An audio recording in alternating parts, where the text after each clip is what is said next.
రకాల వాద్యాలను విరచిమ్ముతూ ఉంటారు.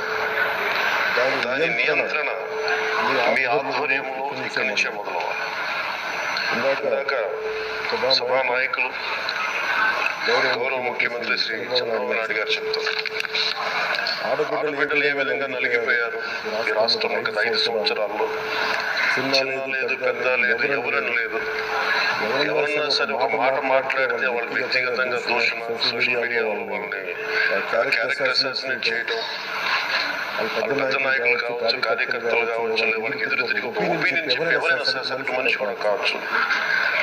అది ఇక్కడితో ఈ రోజు నుంచి ఆగిపోవాలి అధ్యక్ష. మీ ఆధ్వర్యంలోనే మొదలవ్వాలి.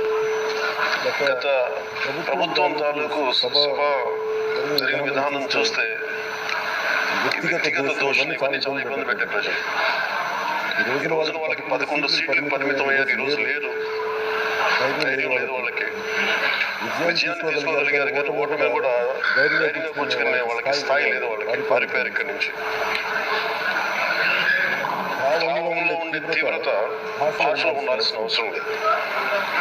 భాష మనుషులు కలపడానికి కానీ విడగొట్టడానికి కాదు. భాష విద్వేషం రేపడానికి కాదు, పరిష్కరించడానికి. ఎంత జటిలమైన సమస్య అయినా భయంకర సమస్యను చర్చల ద్వారా పరిష్కరించుకోవడానికి కానీ వివాదం సృష్టించడానికి కాదు. ఈ సభ ఉన్నది అందుకు. కానీ మనం చూసిన వాళ్ళ దగ్గర నుంచి బూతులతోటి, వ్యక్తిగత దోషంతో రాష్ట్ర పురోభివృద్ధిని ఆపేశారు.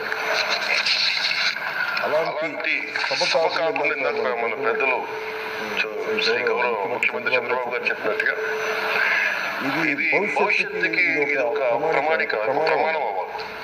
2047 వరకు అద్భుతమైన స్థానం మనకి ఆంధ్రప్రదేశ్ తెలుగు జాతి అత్యున్నత ఉన్నత స్థాయికి వెళ్ళాలంటే ఈ రోజు మనం వేసే ప్రతి అడుగు భవిష్యత్ తరాలకు ఒక నిర్దేశక ఒక టచ్గా ఉండిపోతుంది. ఈ రోజు సభలో ఉన్న గౌరవ సభ్యులందరూ చట్టాలు చేయడం